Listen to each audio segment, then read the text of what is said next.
everyone. Welcome to Podcast Mark. I'm Mark de Grasse, and on this podcast, we're meeting with business professionals, my friends, colleagues, and other experts to talk about the intersection between personal development, professional development, and business development, with a big emphasis on the personal development, because I found that's like 90% of your success in anything. I have my guest today is Cletus Coffey. He's actually somebody who I work with at Digital Marketer, and somebody who's been, as an athlete, worked within the fitness space, focused on athletic, kind of personal development, and what they're doing is now transitioned into a new focus, which I think is super smart and actually will help even more people, because there's so many lessons, that you learn being in sports that actually apply to everything else. So welcome to the show. Mark, my man, I love that.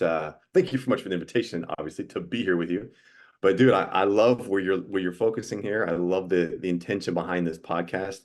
And dude, I'm jazzed to vibe on this with you for sure. Thanks for having me.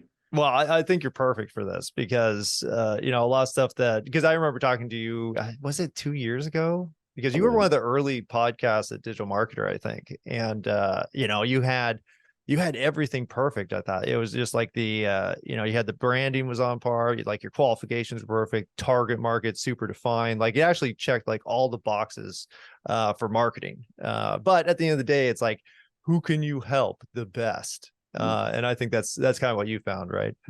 Yeah. So, and that's where when I initially launched my business, which was 2019, like right before.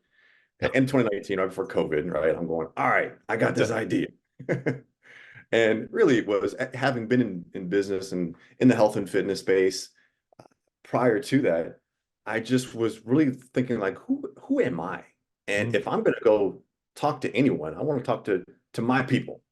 And so coming from as a former professional athlete, world champion, like I thought that, athletes were my people, and they are. And I just saw that as the lowest hanging fruit in which I could best serve. And so, as you know, going through Digital Marketer and all the fantastic stuff that we did there, that was my niche. I really niched down into former athletes who were transitioning out of sport and wanted to have a more purpose, meaningful, driven life. And obviously, business and entrepreneurship was the path for many of them. What I found was being hyper niche like that, the quote unquote former athlete, if they were 0 to 5 years removed from sport, they were just the babies. They're just trying to figure it out. If they were beyond 5 to 10 to 15 years, they no longer were identifying as a former athlete. And so here I am trying to make them problem aware that all the stuff you're going through right now, all the overwhelm, the stress, that there's so much that went back to our playing days that can provide answers to what's going on today. But I just couldn't grab their attention through my marketing. So about a little over a year ago, I made a pivot, and it wasn't a big one because I know the content's there. I know that the training that I have is there. I just went from focusing on super niched former athletes to, well, here's what I did. I really looked at it from using a sports analogy, and I thought about Michael Jordan and my generation. Mike is he's the GOAT. The epitome. Yeah. LeBron fans out there may differ, but MJ's the GOAT. And while MJ was doing his thing and being authentically himself, there was an 18-year-old who was developing his craft and watching Michael Jordan. And eventually that 18-year-old went to the NBA draft, was drafted by I guess it was the Charlotte Hornets, but the Lakers acquired him, and Kobe Bryant developed an entire career. And he was very, very clear. I followed Mike's model. And so for me, I was thinking, okay, who are the Kobes out there that, I'm a couple steps ahead of, that I've already done X, Y, and Z things in sport, in business, in personal development, in family? What are the hurdles, the road bumps, the things that I've gone through that I can help others who are just a couple of steps behind? Who are my Kobes? Is what I started to ask out there, who are doing things that, again, want to be something like me. And that became the high achievers, the athlete type, the entrepreneur type, that really want to create a life that they can put their business into, versus let me go be a driven, high achieving, accomplishing athlete, and then I'll figure out the life after that. And that's what I did. And that's where I hit a whole lot of roadblocks, and I stumbled and went through divorce and, single dad, broken, trying to figure life out because I was so driven, just like an athlete, in Mm. creating a business. I had forgotten about, oh yeah, maybe I should learn how to communicate in my relationships. Maybe I should learn how to take care of my body while also trying to be a high achiever on the financial and business scoreboard. So finding my Kobe's was my main focus. Man, that's huge. I mean, and that's a really tough realization because I mean, it's funny because a lot of people I interview on here, it's the same story where it's like, I thought I wanted this thing and then I went to go get it. And then I learned that I actually needed to develop myself first. And for me, it was exactly that because the more and more you achieve, like let's say you're successful at just using that discipline, using that hard work, using, all those kind of principles that really work in sports and athletics in general. And then how do I apply that to a goal? It's like, well, you just put your head down, you do the work, it's gonna happen if you just keep on pushing. And that's totally true with sports, I think. But again, like you were saying with the Kobe and Michael Jordan example, it goes beyond that. It goes into this whole life routine that is actually encompasses the business side, but also encompasses the self-development side and the purpose side and all the other things that you literally have to have for any kind of longevity. And the fact that you were able to, kind of identify that, because I know you started out with like just the athletes and just the exact niche, which is actually pretty not a bad idea, but it's a completely different pricing model most of the time where it's like, I can help 4 people a year, so I need to charge them each $50,000 or something like that, versus what you've done, which is actually kind of take the model and then expand it into something that way more people can apply that to. Because there's a lot of guys out there especially that are like, man, I could have been a big athlete and I could have done this stuff and I had the drive, I had all these things, but I decided to work on my career or just go a different direction because sports is like a full-time job. So how's it been going? I mean, have you connected with these kind of high performance people? Yeah, no, I have. And this is where, for example, it was last year, I did last summer. I was invited to do a pitch competition. I don't know if you've ever been in a pitch No, competition, I but haven't, but I hear about them all the it's time. it's really wild. So there's a group here locally that does these routine, I think it's monthly or quarterly pitch competitions where they invite entrepreneurs to come, and you get 99 seconds to pitch your business. And a group has been doing it along in connection with major sporting events. And so they did an event here I'm based in Seattle, and the Major League All-Star game was here last summer. Hmm. And so they did a pitch competition called Athlete to Entrepreneur, which is all based around the Major League All-Star game. So I got invited as a former athlete to come turn entrepreneur to come pitch.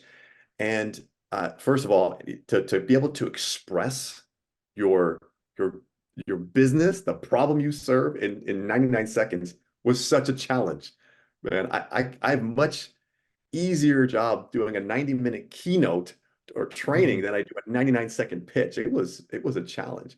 Nonetheless, it went off, and I didn't win the competition. I was in a close second place. But what I found was it was a whole room of networking afterwards of founders and those developing startups, and everybody was talking about what their minimum viable product was going to be, and what how they were going to scale, and how they were going to exit and all this stuff. And here's me walking around going, cool. And are you married?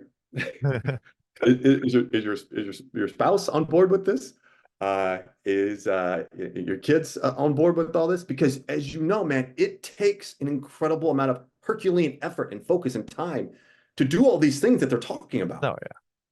And we so far often forget about the other elements in life. And I love using the rubber band analogy. If those are on video can see it. If not, I've got a rubber band in my hand, and what happens is, just like a rubber band, if we expand in one area and one area only, so business, money, everything else in our life becomes an anchor. Hmm. Family, relationships, family, health and well-being, our connection to source, right? A higher power. and our mindset, it all becomes an anchor because we're focusing on just one area. There's going to be a snapback. Mm. And for so many people, that snapback causes them to lose their money. It's chaos, it's destruction. Like me, my snapback, I ended up going through a divorce. I had, single dad, lost all my money. It was a huge snapback because I was not, and now what I've done is I put the rubber band again around all 5 areas, Ah. expanding in all areas at the same time. And that's where when meeting these individuals, like, hey man, that's awesome. I love your aspirations, your business desires and goals. But man, we got to expand in all areas at the same time. Otherwise, there's going to be a snapback and it's going to be painful.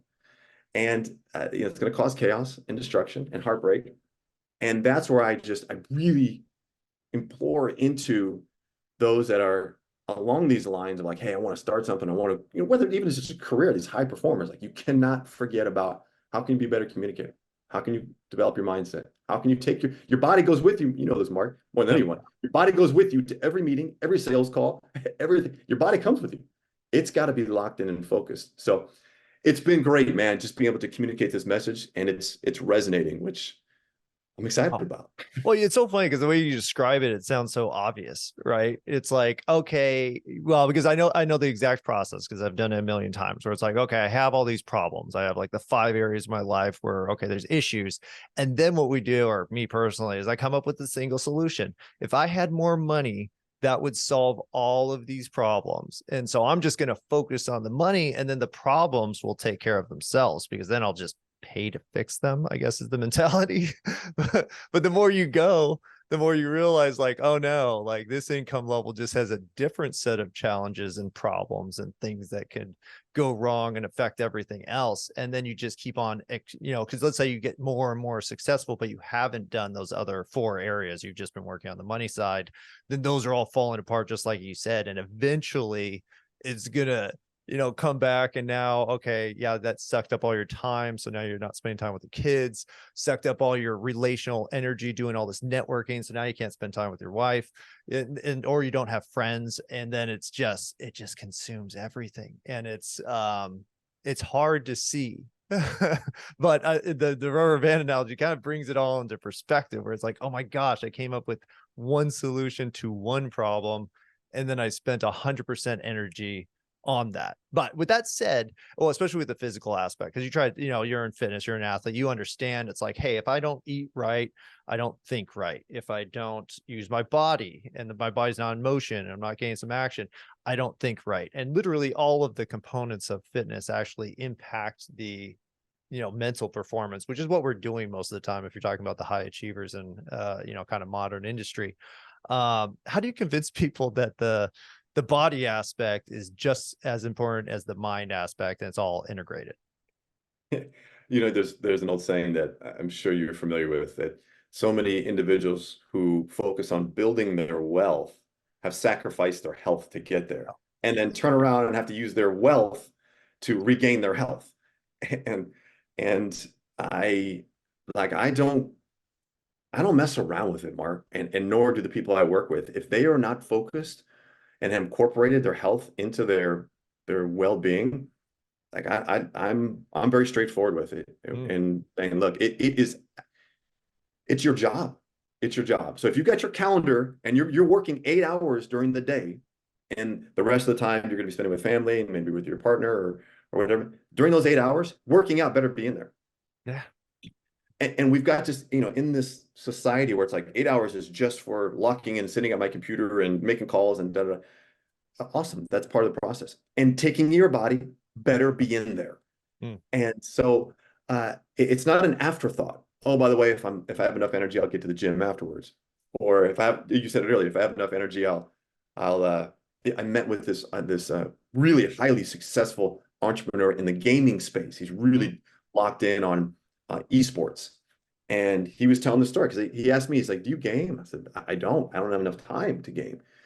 And he says, well, it's, gaming, as everyone probably knows, is on the phone, And so he actually called me out because I use Duolingo. I'm trying to learn Oh, Spanish. nice. And he says, that's a game, it's a gamified process of learning. So I'm like, okay, I guess I am a gamer more or less. But bottom line, he says, man, I get home from work and I'm I've had a rough day of making decisions and talking to people. I just want to get up and I just want to game.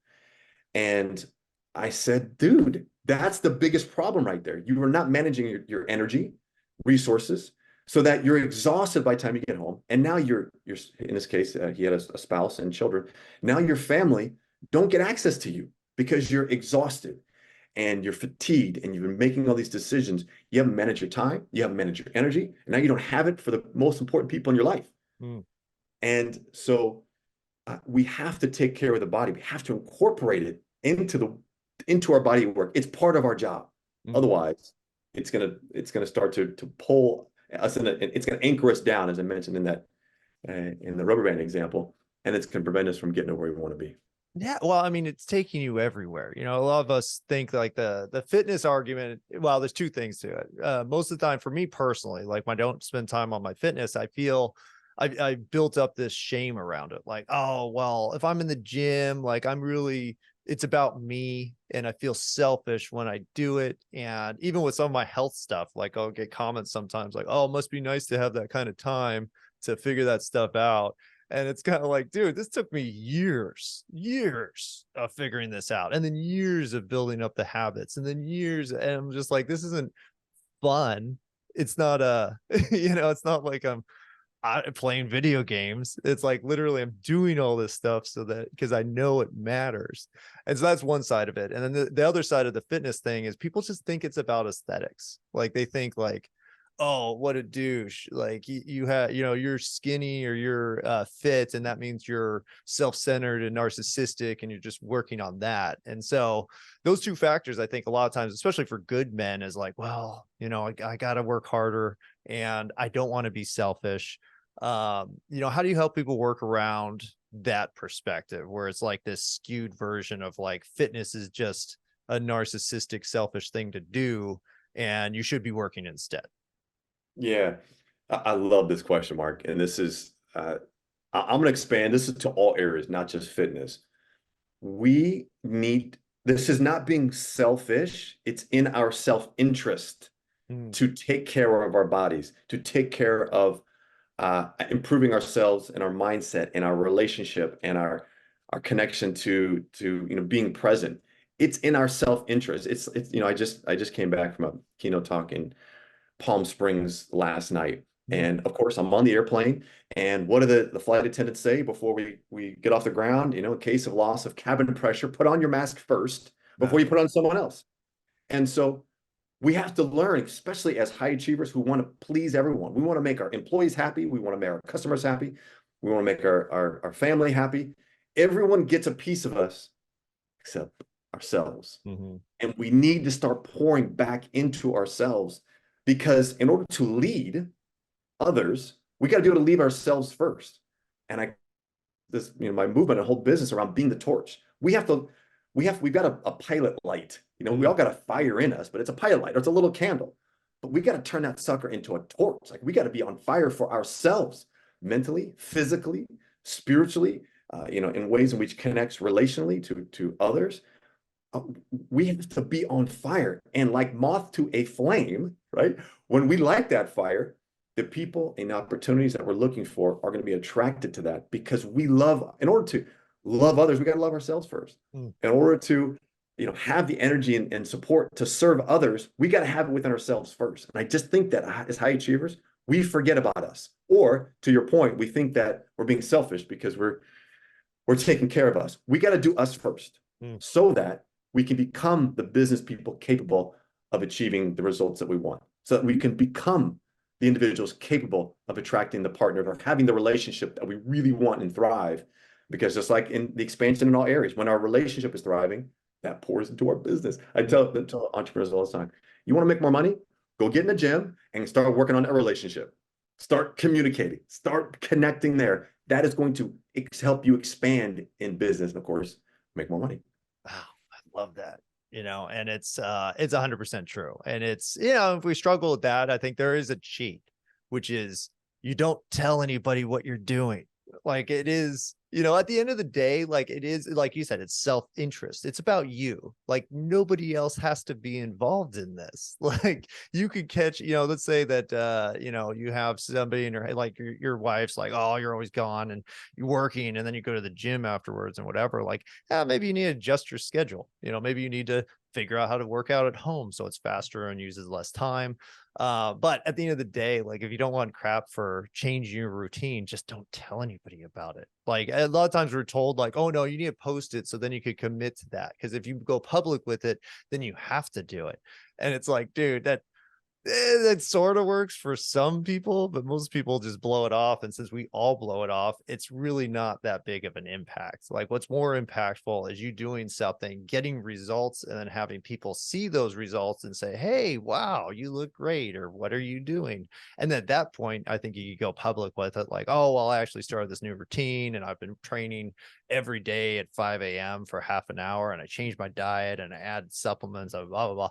And I'll tell people that that's what my transformation was like this 500-step process that spanned 3 to 5 years. And that took me in crazy places. And then that was my journey, and you could do it too. But, again, in fitness, I think it's kind of like, no, do this 30-day chest pump workout, and then you're going to look like Arnold or some crap, versus the purpose stuff. And well, like you said, it's like, man, you're having a bad day. Like you feel like crap, like you're angry.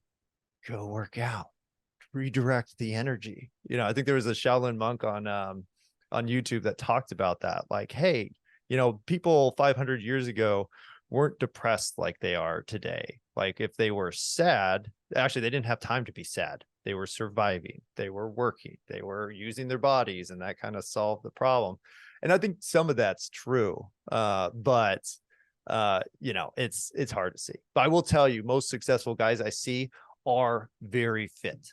Like they look fit, they're awake, they're aware of everything, they're tuned in, and they don't talk about their fitness routine 95% of the time. Like it's not even something that's mentioned, which I love. So what's your opinion on that? I mean, do you go in public with it, or should you go into a group to kind of achieve that, support you need? Here's what I'm a fan of. I'm a fan of the truth. And I feel that the first step in, I call it a personal culture. And I really kind of created this idea, or the thought process, which it's self-leadership. It's not like I created anything. I just kind of put a name around it. You think about family culture or team culture, yet in a team, you still have individuals. And those individuals have wants, desires, fears, challenges. And we have to best get a clarity on who we are authentically. Who am I? And getting to the truth. And the truth is not like, oh, I need to work out more. No. It's getting out of our head, getting it down on paper and saying, I'm 10 pounds overweight, or I'm completely out of shape. My blood pressure is too high. I'm not working out. And the reason why I'm not working out is I'm not managing my time. I'm scared to go to the gym because I'm embarrassed that people are going to look at me, that I'm out of shape, I'm overweight. Like getting to the truth of it. My relationship is fractured. I'm not kind of connected to my spouse as I want to be, or I should be. Why? Because I'm not taking care of myself. I'm not actively communicating. I'll tell you, and you said it so perfectly a bit earlier with if I just made some money, that'll take care of all my problems. Man, you called me out on that, Mark. That's beautiful. And I was married at one point, got divorced, and the reason for me, like I had to own the fact that I had started my first business and lost it during kind of the 08, 09 Great Recession that we hit, and I lost everything, flat broke. Creditors coming after me. It was just an office lease I couldn't afford anymore. It just overnight it vanished. Well, I didn't know how to tell my spouse at that time that I was lost, that I was scared, that I didn't know what to do. And so I was spinning during this process, afraid to say, I need help. Yes. And so what I said was, I got this. I'll figure it out. I'll jump into the next opportunity. I'll just, I was in motion. I was hustling. I was, hustling and grinding, and I was doing all that. Yet what I wasn't communicating to anybody was, I don't know what the heck to do. And I was scared. And that was the old athlete of me. trying to be on the field, being perfect and having everyone see me put together.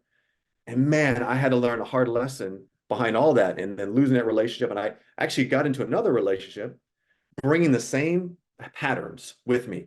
And that relationship fizzled out, really stemming from I needed to learn how to be communicative, how to share my feelings. I'd never been taught how to feel.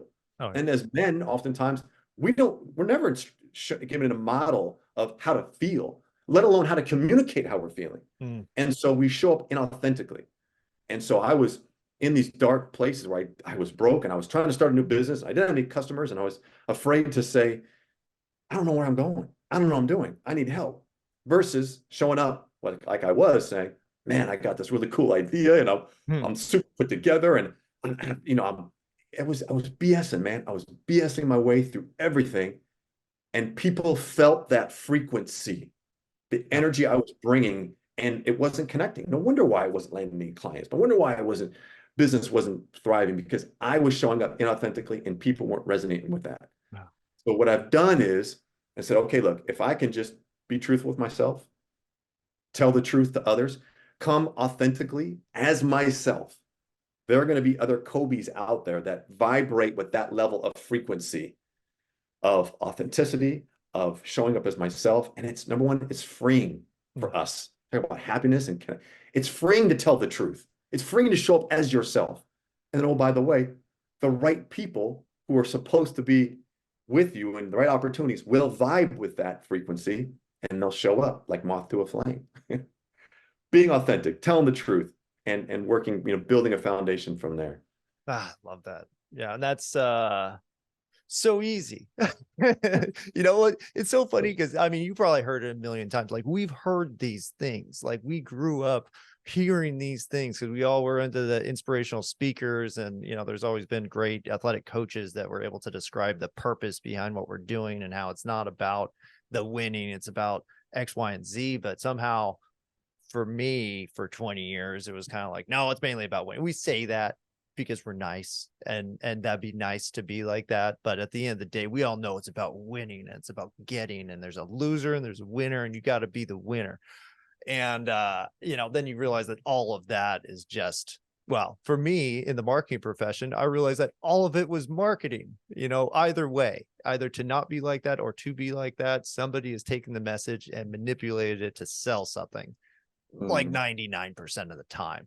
And so, and thus you do what you're saying, which is that internal, kind of reflection and really finding out what you're doing and giving up all those guards where you're saying like, okay, well, it's not acceptable that I feel insecure and unsure and all these things about what I'm doing. I'm really in a tough spot, but I can't disclose that because then that'll blow the perception of me being the leader that has all the answers. And now it's kind of like, man, I don't trust anybody who says that anymore. Personally, like if you say like, oh, I got it all figured out, you just need to do X, Y, and Z and you're going to win. And now I'm like, oh man, that sounds like a mass market message, right? Like I know some of you will win because you probably have that internal purpose and you have these things that most of us are missing, and then you make it work and, oh, look at the winners. Whereas what actually happens, which is the majority fail, and there's a few winners and they were the lucky ones that got it. But I think you're doing the work. I think you're kind of bringing all this to light. And so I'm so thankful for people like you that have now found that and can now teach based on your failures. And I'm the same way. I think around the same time, I think it was 2000, probably around the late 2000s, I did the same reset where I lost everything. Lost my business partner, got divorced, lost all my money, for me, I lost my personality. Like it was like all my principles that had driven the success that I had just shattered. It was just like an explosion. And I'm just like, oh God, everything I thought was wrong. And then you get to zero and now you get to build yourself back up. So for people who are going through that, and let's talk to the, the high achievers out there that are failing, and maybe they have these weaknesses that they've kind of hidden from themselves and from the world. What's your advice for somebody who wants to start the path to authenticity? Yeah. So the first step is to get your eyes off the scoreboard. Mm. And especially if you come from the athletic space or even the education space. Like we were put up as young people on the scoreboard very early on. I remember as an athlete, if one of my parents didn't attend a game, whenever I came home, the first question they would ask me is, did you win? Or that kind of the covert question, like, how'd you do? We were immediately, and if you've got children who are athletes as well, we are immediately putting our kids up on the scoreboard. That what's most important to us when you walk in the doors, did you win? You know, they come home from school after a big test. How'd you do on the test? You know, we go immediately to the outcomes. The thing is, we can't control the outcomes. We can control our attitude, we control the effort we put in, we can control how we respond, but we can't control the outcome. And yet we are such an outcome or scoreboard focused society. You know, it's like even in today, it's, you know, it's a backyard barbecue this summer, you're with your neighbors, your neighbor leans over and says, oh, the Joneses down the street, they're really successful. What are they referring to? Money, car, status, house, sweet vacation pics on IG. You know, that's what they're focusing on. Likes, follows, shares. That's what, you know, we're addicted to the scoreboard. So for individuals who, in high performers, we have to break free of our addiction to the scoreboard and redefine success. Success is not how much money you have. That's just a measurement stick of how we're doing. Success, you know, that we put up on the scoreboard lives on it's what makes us human, right? And we don't get to enjoy our successes. We don't get to enjoy our relationships. We don't get to enjoy our, you know, for example, in a relationship, like intimacy, it's like how much sex am I having each week? Like that's a measurement stick. It's like, no. We don't get to even enjoy these things that we accomplish and achieve because we're so focused on how much did I make? How much did I have? How, you know, that scoreboard addiction. So if we can break free with that, redefine success, and success is, you know, how am I connected in the present moment? Am I present with myself, family? Because in the present moment, that's where fulfillment lives. That's where happiness lives. It's the being part of human being. Human is the scoreboard. Being is being present and being authentically ourselves. And if we can focus more there, then we can enjoy the things we achieve on the scoreboard versus attaching our self-worth, our identity, our confidence to the one thing we cannot control, and that's the scoreboard. Start there. That's genius. I love that. Well, and it kind of reflects another realization that I had recently, which is, you know, the accomplishment is in the future. And at the end of the day, the future is never here. You're always just in right now. And so how do you feel right now? And you could say, oh, well, I feel crummy. Okay, well, then things are good. Then you feel crummy. So can you feel happy? Well, I could, but do I deserve it? Have I gone this thing in the future? It's like, no, stop the future. It's right now. What can you feel good about right now? Oh, well, things are going great with my kids. My son just got A's and he's happy and he's doing sports and he's having a blast. Okay, think about that. And then you're like, oh, you solved the problem. Which is the being. Just be right now. Stop looking at the objective as being the thing that's going to help you have all these feelings. Because, you know, for me, I'm just like, you could just choose, you know, and once you get really good control of your emotions, you could choose to be happy and you could choose to be serious and focused and all the other things that we want to be, but you got to be right now. It's not going to happen. I'm forgetting what book I read this in, but there was a book where they took a picture of this pub somewhere in Europe where there's a big sign above the bar that says free beer tomorrow. Yeah. Tomorrow never comes, right? It's just till tomorrow. we you know, to your point, like the achievements and accomplishments are in something or in a place that doesn't exist anymore. So being in the present moment and focusing there, knowing that we can become the individuals capable of achieving those things in the future if you do it now, you know. And I think that's genius. I love what you're doing. I think the kind of pivot that you made was super smart and is going to help a lot more people, because I think a lot of people they're all pretty universal issues that a lot of us are trying to address now. They just haven't been addressed like that because, I think for a long time, it just wasn't acceptable. Like you can't talk about being a high performer plus talk about your insecurities as, a person.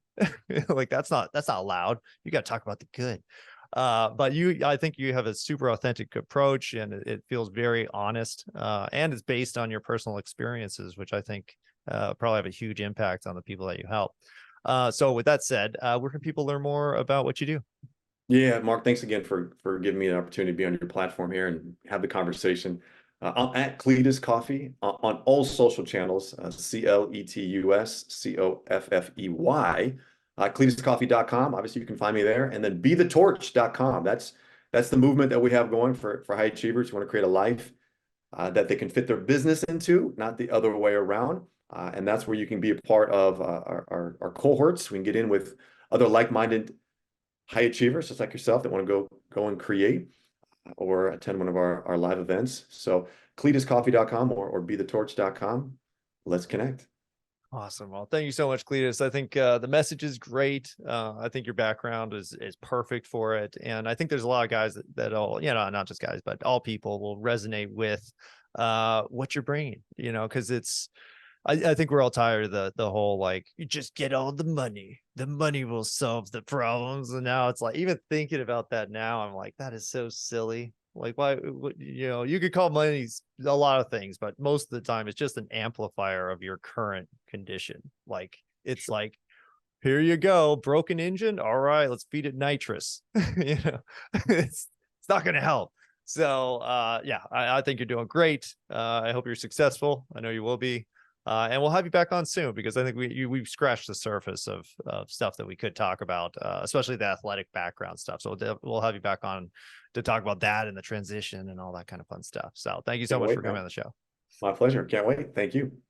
All right. This has been Podcast Mark, where we talk about personal development, professional development, and business development in that order.